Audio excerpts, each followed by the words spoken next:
नमस्कार, सच्ची की आवाज न्यूज चैनल में आपका स्वागत है। आज 21 नवंबर 2025 शुक्रवार, आपका शुभ दिन। दोस्तों, आज हम आपके सामने देश की 50 बड़ी खबरें साझा करते हैं जिसको झूठी बिकी हुई मीडिया आपसे छुपाती है, लेकिन हम आपको उनको डायरेक्ट बताते हैं बिना किसी दबाव के। लेकिन बहुत से भाई ऐसे हैं फिर भी लाइक सब्सक्राइब नहीं करते और ना यही बताते हैं कहां से हमारी वीडियो देख रहे हैं। चलो बहरहाल आपकी मर्जी, नजर डालते हैं सबसे पहली और बड़ी खबर पर।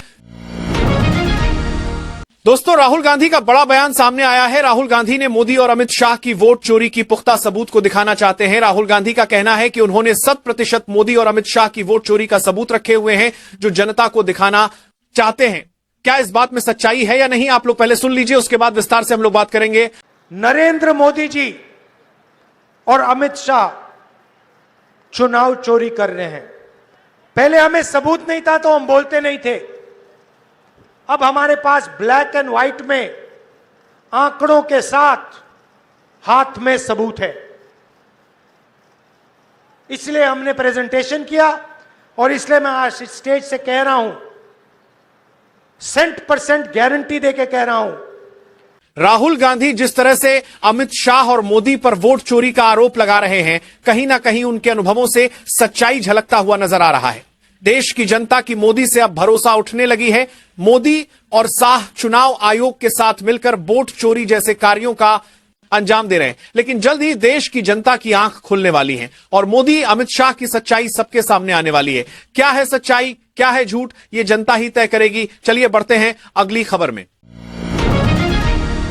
दोस्तों, अब तो सुप्रीम कोर्ट के वकील भी बीजेपी, मोदी और अमित शाह पर भड़क चुके हैं। सुप्रीम कोर्ट के वकील साहब ने बताया कि जनता के बीच मोदी ने नीतीश कुमार के द्वारा पैसे बंटवाकर वोट खरीद लिए हैं। सुप्रीम कोर्ट के वकील ने यहां तक भी कहा कि नरेंद्र मोदी भ्रष्टाचार की सरकार चला रहे हैं और अनियमितता से वोट के साथ धांधली करके अपनी सरकार बना रहे हैं। कहीं ना कहीं मोदी सरकार देश में भ्रष्टाचार और तानाशाही का राज चला रहे हैं। चलिए पहले आप लोग सुनिए, उसके बाद बात करते हैं। बैठे बीजेपी ने साजिश की है, देश के साथ धोखा किया है, भ्रष्टाचार किया है और सुप्रीम कोर्ट की जजमेंट्स का वायलेशन किया है और इस तरह से पैसे बांटना और इलेक्शन के दौरान भी खातों में पैसे जाना, ये एल्यूरमेंट है, इंड्यूसमेंट है, ये आपने प्रभावित किया है। ये चोरी है, ये भ्रष्टाचार है, ये देश के साथ गद्दारी है, ये देशद्रोह है और देश में फ्री एंड फेयर इलेक्शन, क्योंकि इस तरह का इलेक्शन लड़ने की कोई भी पार्टी, पॉलिटिकल पार्टी, मैं दूसरियों को दूध की धुली नहीं मानता, जो भी पॉलिटिकल पार्टियां पैसा बांटती हैं या और तरीके से प्रभावित करती हैं या कास्टिज्म के आधार पर, रिलीजन के आधार पर देश के फ्रेटर्निटी को, भाईचारे को, बंधुत्व को तोड़ के इलेक्शन जीतना चाहती हैं, उनकी मानसिकता लोकतांत्रिक नहीं है। वो राजशाही और तानाशाही की मानसिकता है जो इस देश में, उसके लिए संविधान के बाद कोई जगह नहीं है। ये संविधान को फॉलो नहीं करे, ये संविधान के दुश्मन लोग हैं। इसमें सारी पॉलिटिकल पार्टियां दूसरी भी अगर इस तरह का काम करती हैं वो भी अपराधी हैं, पर आज के दिन सबसे बड़ी अपराधी कोई है इस देश के संविधान के साथ खिलवाड़ करने वाली और इलेक्शन कमीशन का मिसयूज करने वाली, तो वो है बीजेपी। तो क्या चुनाव आयोग ऐसी अनुमति देता कि स्पेशल ट्रेन चलाई जाए और वोट रोको लाया जाए? नहीं, चुनाव आयोग तो नहीं, अगर फ्री एंड फेयर इलेक्शन। वकील साहब ने यहां तक कहा है कि अगर इलेक्शन करनी है तो फेयर एंड फ्री इलेक्शन करें, निष्पक्षता के साथ करें और जनता के बीच भ्रष्टाचार ना फैलाएं, पैसे की लालच ना दिखाएं, ये सारी कानून गलत है। वकील साहब ने यहां तक कहा कि नरेंद्र मोदी ने देश के जनता के साथ गद्दारी किए हैं। वकील साहब बिहार चुनाव को फिर से कराने की कोशिश कर रहे हैं, लेकिन इस बात में कितना सच्चाई है आपको आगे जरूर देखने को मिलेगा। चलिए बढ़ते अगली खबर में। दोस्तों, अब बिहार चुनाव में हुई गड़बड़ी को लेकर जनता के द्वारा सच्चाई सामने आना शुरू हो गया है। बिहार की जनता बीजेपी सरकार पर आरोप लगाते हुए कहती है कि जब उन्होंने बूथ पर ईवीएम के द्वारा वोट डाल रहे थे तभी मशीनों में गड़बड़ियां दिख रही थी, लेकिन उन्होंने बार बार कहा कि मशीन खराब है, फिर भी बूथ ऑफिसर ने उसको बदलने की चेष्टा नहीं की। इससे साफ साफ साबित होता है कि कुछ ना कुछ गड़बड़ी हुआ है। चलिए आप लोग भी एक बार सुनिए। सारा लोग जो बैठे हुए थे और वहाँ पे बोला कि मशीन गड़बड़ है, जबकि परियाडिंग अफसर बोल रहा है मशीन ठीक है, लेकिन पदाधिकारी बोल रहा है मशीन गड़बड़ है, बदलो। जब डीसीएलआर का फोन आया बोलता है नहीं बदलेगा, तो भगाया उसको। तो इसी तरह करके वोट चोरी करेगा वो लोग। कुशवाहा लोग आए मेरे घर पे, बोले मेरा एक भी आदमी का नाम नहीं है, बगल वाला के आ गया। बीजेपी वाला वोटर लिस्ट है और सब जो है यहाँ जो अमरगंदन वहाँ जो है गठबंधन वाले का वोटर लिस्ट का नाम खत्म कर, बेईमानी हो रही है, एकदम बेईमानी हो रही है। ये तानाशाही सरकार है, ये तानाशाही। अंग्रेजों जैसा शासन ला दिया, अंग्रेज से भी ज्यादा शासन ला दिया, अंग्रेज से भी ज्यादा शासन। अब जनता यह भी कह रही है कि नरेंद्र मोदी तानाशाह के सरकार हो चुके हैं, मनमानी तरीके से वोट कर रहे हैं, अगली अंग्रेजों का शासन भारत में ला दिए हैं, सभी को गुलाम बना दिए। जनता ने यह भी आरोप लगाया है कि नरेंद्र मोदी ने षड्यंत्र रचकर बिहार चुनाव को जीता है वोट चोरी करके क्या है, सच्चाई क्या है, झूठ अब जानता है, फैसला करे। चलिए बढ़ते अगली खबर में।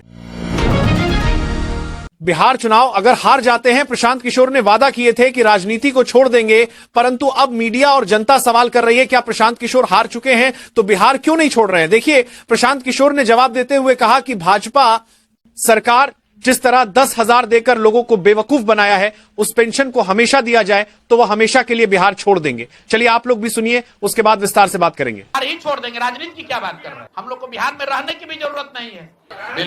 आपने कहा नहीं, ऐसा है कि बिल्कुल हम भी सभी की बात नहीं कर रहे हैं।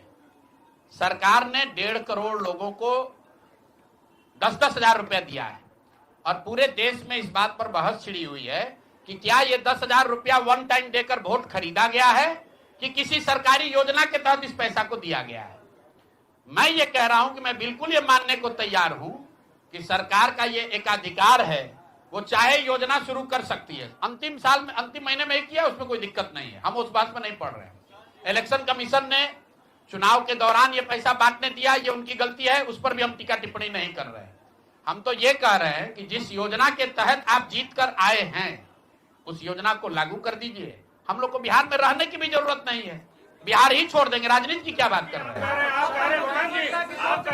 प्रशांत किशोर ने कहा कि अब तानाशाह की सरकार नहीं चलेगी। जिस तरह चुनाव के दौरान गरीबों को 10-10 हजार रुपया दिया गया, उसको किस तहत दिया गया, योजना के तहत दिया गया है, तो इसे सरकार हमेशा देने की घोषणा करे, तब जाकर प्रशांत किशोर बिहार के राजनीतिक इस्तीफा देंगे और बिहार छोड़ देंगे। प्रशांत किशोर ने यह बड़े दावे कर दिए हैं। आप देखना यह है कि क्या एनडीए सरकार इनकी बातों को मानती है या फिर ठुकराती है। बढ़ते हैं अगली खबर में। नीतीश कुमार आज 10वीं बार बिहार के मुख्यमंत्री पद की शपथ ली है। पटना के गांधी मैदान में कार्यक्रम का आयोजन किया गया है। इस कार्यक्रम में प्रधानमंत्री मोदी और गृहमंत्री अमित शाह सहित कई गणमान्य व्यक्ति शामिल हुए हैं। बढ़ते हैं अगली खबर में। दिल्ली में लाल किले के पास हुए धमाके में घायल मजदूर बिलाल अहमद सांगो की इलाज के दौरान मौत हो गई। वो जम्मू कश्मीर के रहने वाला था और परिवार का एकमात्र कमाने वाला सदस्य था। बढ़ते हैं अगली खबर में। कर्नाटक कांग्रेस में मुख्यमंत्री पद को लेकर खींचतान जारी है। सिद्धारमैया ने अगला बजट पेश करने की बात कहकर पद छोड़ने के संकेत नहीं दिए हैं, जिससे डीके शिवकुमार के खेमे में खलबली है। बढ़ते हैं अगली खबर में। कांग्रेस नेता शशि थरूर पीएम मोदी की तारीफ करने पर अपनी ही पार्टी के निशाने पर आ गए हैं। संदीप दीक्षित ने पूछा कि अगर भाजपा की रणनीति बेहतर है तो वे कांग्रेस में क्यों हैं। वहीं सुप्रिया श्रीनेत ने कहा कि पीएम मोदी के भाषण में प्रशंसा के लायक कुछ भी नहीं था।